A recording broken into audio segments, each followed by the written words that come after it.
Oh, what's up sa inyo mga kabayan? Magandang araw sa inyo. Nagbabalik na naman tayo. Natatawa na naman tayo mga kabayan kasi itong ating magaling na Pangulo ay nag-podcast. Ano, kasama si Katonying. Ay ari nga mga kabayan ang sabi, no? ni, ka, ni, ni Bungit mga kabayan.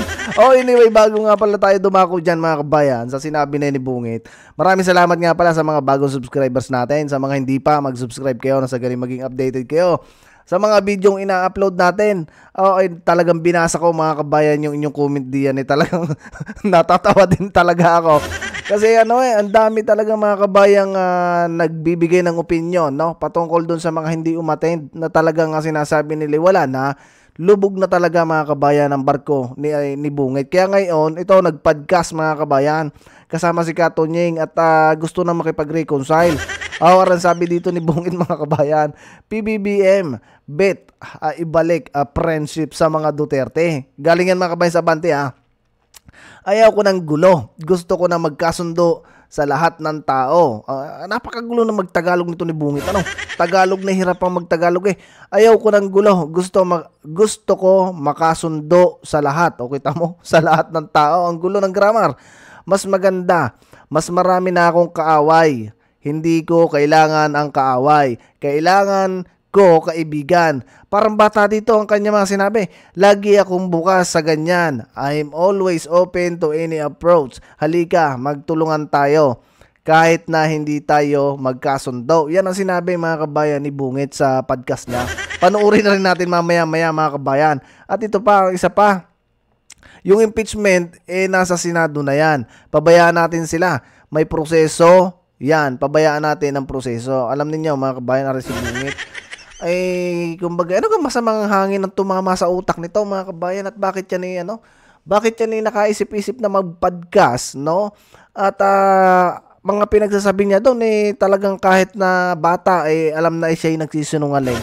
Alam na talagang wala na susuutan mga kabayan itong administrasyon niya. Kung kailan nakatatlong taon na, saka pa lamang siya nakaisip na makipag-reconcile o saka pa lang siya nakaisip na makipagbati dyan sa mga naging kaaway niya na alam naman natin mga kabayan, kung siya ay noon pa, no, at hindi siya nakinig dyan sa mga nasa paligid niya, kung noon pa ay nakipagtandem na talaga siya, tinutuon niya yung pagkikipagtandem niya sa mga Duterte, baka sakali mga kabayan na talagang mataas ang trust rating nitong ating magaling na Pangulo na rin. Hanggang sa ngayon, yun lang mga kabayan. Kasi ang problema kasi naniwala kay Romualdez, kay Lisa Tanas, at doon sa iba pang mga nakapaligid dyan, ay balibalita nga natin doon sa podcast na yung kanina napanood natin kahit lumbay mga kabayan. May mga kabinete siya mga kabayan na balak si Bakain. Tapos kayo ngayon. Ito mga kabayan, pakinggan nga muna natin aring sinabi na aring ni Bungit dito sa kanyang dito sa balita na aring mga kabayan na mas malinaw. I have two conclusions din sa election. Una, nagsawa na ang Pilipino sa politika. Sawan-sawa na sa politika. Ang mensahe sa amin lahat, hindi lamang sa akin, kundi sa aming lahat, tama na yung pamumulitika ninyo. At kami naman ang asikasuhin ninyo. Tama rin naman Yan naman talaga ang dapat natin ginagawa. Kaya mabuti. Tapos na yung eleksyon, tama na yung politika. Tama na yung politika. Yung pangalawa, disappointed ang tao sa serbisyo ng gobyerno. Hindi nila nararamdaman at masyadong mabagal ang galaw. Buti na pag-isip-isip nito mga kabayan, nag-confess to dito pero wrong move to mga kabayan. Kahit pasabihin natin na ito nga nagpapahayag sa dito ng mga ganitong dismayado mga Pilipino sa pagpapatakbo ng gobyerno ni Bungit, dismayado sa mga na-delay na program, dismayado. Naku, napakaraming dismayado mga kabayan kahit isa-isahin natin. Buti nga tumaamin to ngayon pero wrong move to mga kabayan, dapat pinanindigan na niya, no? Kasi gusto nitong isalba mga kabayan yung natitirang 3 taon ng kanyang pamumuno. Kasi nga mga kabayan, wala na yung mga kakampi niya. Iniwanan na siya mga kabayan. Ngayon naghahanap na siya ng kumbaga magkukumport, no? Itong mga sinasabi niya na to dito, desperate move na to mga kabayan. Kaya tingin ko si Toby Chanko mga kabayan, ginagamit niya na rin yan. Si Toby Chanko para na sa ganon, kumbaga kahit papano, yung mga Pilipino malinawan kung ano ba nangyari, sino bang may kasalanan, bakit nagkaroon ng gulo, bakit ba nagkaroon ng separation ng Duterte at saka Marcos, Diba? Ginagamit niya, pinapakita niyo at pinoportray, o Toby, sabihin mo to na ganito, si Romualdez ang may kasalanan. No, kaya nagkagulo-gulo. Diba? Yun yung tingin ko, mga kabayan. Ginagamit niya si Toby nang sa ganon, yung mga Pilipino, kumbaga, mahimasmasa ng konti, maniwala dito sa mga sinasabi ni Bungit na alam naman natin, mga kabayan, na ito'y desperate move na ng kanyang administrasyon sa natitirang 3 taon. Nakita natin talagang, ito ang Pangulo, mga kabayan, na talagang bumulusok ang trust rating. Tuloy. Ang pagbubuo ng mga project na hindi pa nila maramdaman. Palagay ko ang nangyari dyan, dahil nung bago akong upo, sabi ko ayokong mangyari na business as usual. Dahil walang mangyayari sa Pilipinas. Hanggang doon na lang tayo, hindi tayo aalsa. Sabi ko, kailangan natin baguhin ito. Kaya tinignan ko yung malalaking mahihirap na proyekto na long term ang magiging effect. Yun ang trabahuhin natin. So kita mo, mga kabayan, nagsisinungaling na naman to. Isipin mo, pagkasimula daw pagkopo, mga kabayan, tinignan niya yung mga malalaking proyekto, mahihirap na proyekto. Kaya pala napakaraming tulay ngayon at overpass, mga kabayan, na tenga. Diba? Inalisan ng pondo. Kung yun, mga kabayan, na itinuloy niya, sana nabawasan yung trapiko dyan sa Maynila. Diba? Katunay talaga. Namin, kaya lalaki na yung mga project na ginawa namin priority, yung mga tourism, yung mga health, yung mga puro malalaking proyekto. Ang problema, tourism, health. Alam nyo ba ngayon, mga kabayan, sa loob ng 4 na buwan, bagsak ang turismo ng ating bansa, sa totoo lang. Ito, mga kabayan, meron akong na-share kasi, basahin ko lang sa inyo, hindi ko ma-share dito sa ating video, mga kabayan. Ito ang sabi, Philippine tourist arrival declined. Recorded a significant drop on travelers from South Korea, China, and other countries in the first 4 months of 2025, mga kabayan. 3 taon nang namumuno yan. Isipin mo, bumagsak yung turismo, mga kabayan. Dahil saan? Dahil sa mataas na krimen ng ating bansa. Yan, mga kabayan, ang totoo. Diba? Isipin ninyo, mayroong isang turista na namatay dahil dyan sa tunay. Sa malalaking proyekto, di ba? Transportation. Medyo matagal Matagal talaga. Yan. Kahit na super efficient, walang problema, tama, hindi nagka-problema. Matagal talaga yan. Moving forward, kita mo, yung mga transportation na yan, mga kabayan, kung yan nung talagang tinuloy niya yung mga programa ng dating administrasyon. Totoo, yung iba doon, mga kabayan, programa pa ng tatay niya na ginawa ni PRRD. Kung yun ay itinuloy-tuloy niya sana, ay di sana, mga kabayan, yung trapiko, yung mga commuters, hindi nahihirapan. Diba? Ito yung kasinungalingan kasi, mga kabayan, na sinasabi nito ni Bungit. Kaya kahit ano pa, ang podcast mo diyan, walang maniniwala sa iyo. Yung mga comment kanina, mga kabayan, doon sa podcast na yon, ay talagang masasabi natin, mga kabayan, ang tao ay wala nang respeto dito sa ating Pangulo kasi pinagtatawanan na lang, mga kabayan. At sinasabi doon, kung gusto mo talaga na kumbaga magiging maayos kahit papano o makabawi-bawi ka, gumawa ka ng aksyon para mapauwi mo si PRRD. Baka doon sakali, mga kabayan, ito'y kumbaga may iba ang tingin ng Pilipino. he said the administration will move towards improving the delivery of basic services. Meanwhile, Marcos said he's willing to reconcile with the Duterte family. Marcos's relationship with the Duterte family soured in early 2024 after former President Rodrigo Duterte and his son, Davao Mayor Sebastian Duterte, accused him of being a weak leader. In mid-2024, Vice President Sara Duterte resigned from the Marcos cabinet. The rift further deepened after the House of Representatives, led by Marcos's cousin, Ferdinand Martin Romualdez, investigated the office of the Vice President's confidential funds and eventually voted to impeach her as second in command. Ayoko ng gulo. Gusto ko makasundo sa lahat ng tao. Mas maganda, marami na akong kaaway. Hindi ko kailangan ng kaaway. Kailangan ko Kita mo, mga kabayan. Grabe yung kasinungalingan. Papasakayin ka, mga kabayan, sa dahon ng kawayan nitong ating Pangulo na to. Ayaw niya ng kaaway. Ano bagang ginawa nila, mga kabayan? Doon pa lang sa impeachment, no? Doon pa lang sa impeachment, mga kabayan. Yun gulo na. 'Di ba? Doon sa mga nung nag-resign si BP Sara sa education, 'di ba? Yun, isimula na rin, mga kabayan, yon ng pagkasi-separate kasi nga hindi ito si Bungit, mga kabayan, nakakakita ng mga mali na ginagawa ni Tambaloslos. 'Di ba? Tapos sasabihin nito, ayaw na niya ng gulo. Paano hindi, mga kabayan, na ayaw sa gulo to? Wala na, palugbok na, mga kabayan, ng kanyang administrasyon. Isipin mo, 3 taon, mga kabayan, namumuno yan dyan. nagsimula yung gulo doon sa Congress, mga kabayan. Inaraw-araw na yon hanggang ngayon, mga kabayan. Usapan Duterte pa rin. Oh. Bigan. Ewan ko, kahit hanggat maaari, ako, ang habol ko, yung stability, peaceful, para magawa namin yung trabaho namin. Kaya ako, laging akong bukas sa ganyan.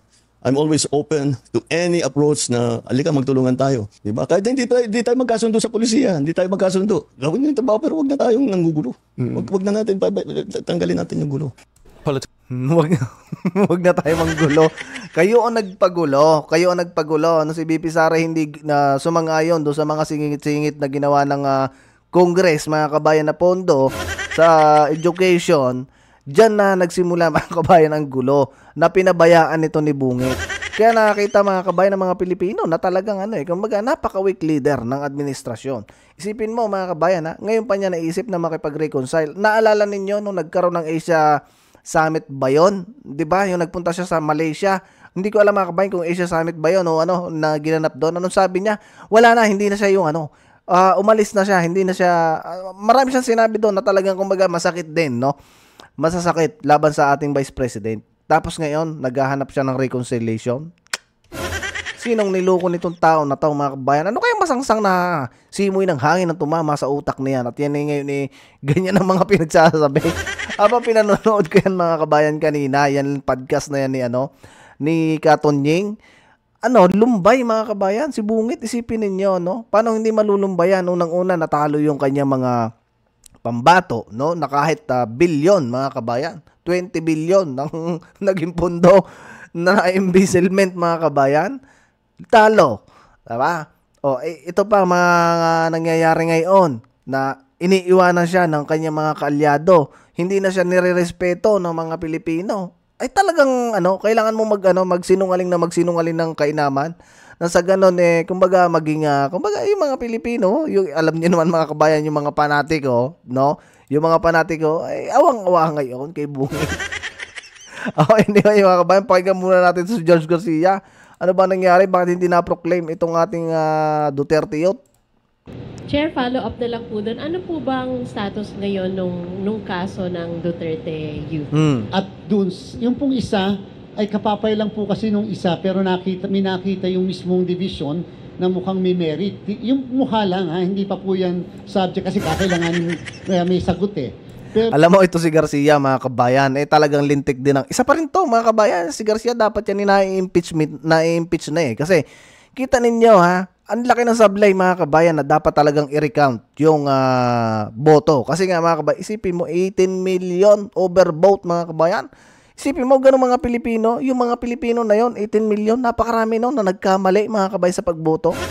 Kalokohan yan, mga kabayan. Maniwala pa ako kung siguro mga 300,000, 200,000 na Pilipino ang nagkamali. Pero yung 18 million ay dapat talaga manual counting, George Garcia. Napakarami, mga kabayan, ng alibay nito, no? Kesyo walang pondo, kesyo ganto, ganyan, sino mga tao. Alam mo, mga kabayan, pagka gusto, maraming paraan. Katulad na lang, mga kabayan, nung nagkaroon ng problema yung sa pag-print ng balota. Isipin nyo, ura-urada. Di ba't na yun? 150 million yata yun, mga kabayan, na naibasura kasi nga sablay yung pagpiprint ng balota. Kasi nagkaroon ng issue, no, mga kabayan, nag-issue ang Supreme Court na kailangan isama yung ibang mga kandidato, no, do sa balota, kaya nagpa-imprint ng panibago. Kita mo, 'di ba, mga kabayan? Nagawan niyo ng paraan. Saan galing ang pondo noon, George Garcia? Pero yung pong binanggit nyo na party list, 2019 pa po kasi yon, yung isang case.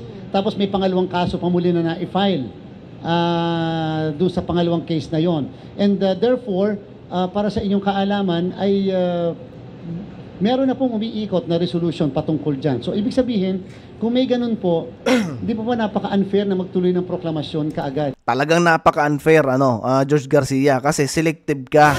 Selective, mga kabayan. Isipin mo, 2019 pa yan, nakatapos na isang termino ang Duterte Youth Party List. Bakit ngayon nyo lang kumbaga kino-question yung sinasabi niyong problema sa Duterte Youth Party List? Di ba, mga kabayan? Kita mo to si George Garcia. Iyan nang itsura, mga kabayan, ng secretary ng chairman ng COMELEC.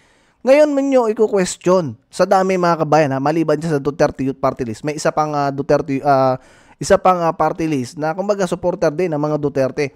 Ang hindi nito pinayagan na ma-proclaim, mga kabayan. Alleged pa lang ha, yan sinasabi nila yan na issue ng 2019 pa.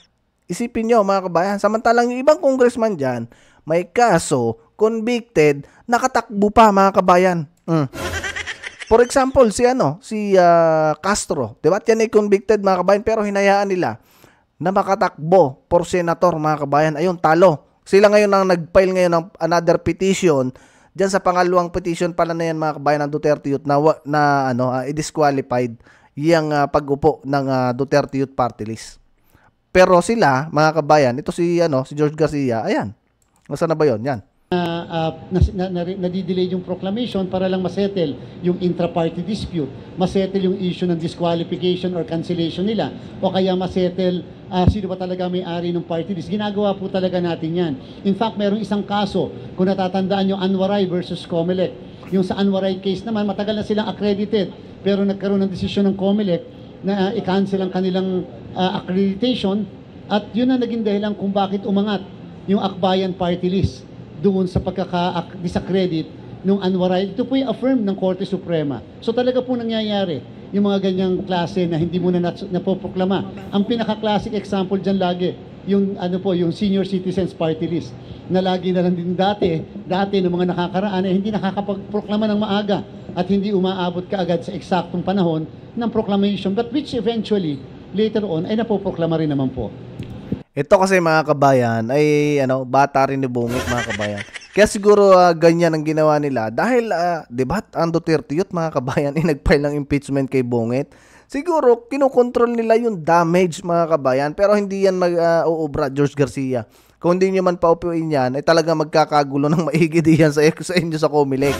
Talagang pag-iigihin mga kabayan ng mga nagpoprotesta na kailangan mag-vote counting kayo. At talagang kung gusto nyo ng fair at may accountability mga kabayan, dapat lahat ng merong may issue, lahat ng merong may kaso, no? Dapat lahat sila magkaroon ng investigasyon mga kabayan. At kung talagang hindi magkakaigi, ay di at tanggalin mga kabayan. Ganun lang kasimple yun. Anyway, hanggang dito lang muna mga kabayan yung video natin. Ingat kayo palagi at talagang wala na, palubog na mga kabayan ang administrasyon ni Bungit. Kaya ngayon gusto niya makipag-reconcile. Tulunggis na lang mga kabayan ang maniniwala din sa mga pinagsasabi na ni Bungit, kasi napakahaba ng panahon na ginago nila ang mga oposisyon o yung mga Duterte mga kabayan. The best thing na gawin niya dyan, gumawa siya ng letter, pauwiin niya si sumulat siya sa ICC, pauwiin niya si PRRD, at baka sakali pa mga kabayan na mag-iba-iba ng kaunti, no? At baka maniwala pa tayo na si Romualdez talaga mga kabayan. Si Romualdez lang talaga ang may pakananan lahat. So ayun lang mga kabayan, adjust muna sa inyo, ingat kayo palagi at see you sa susunod na video.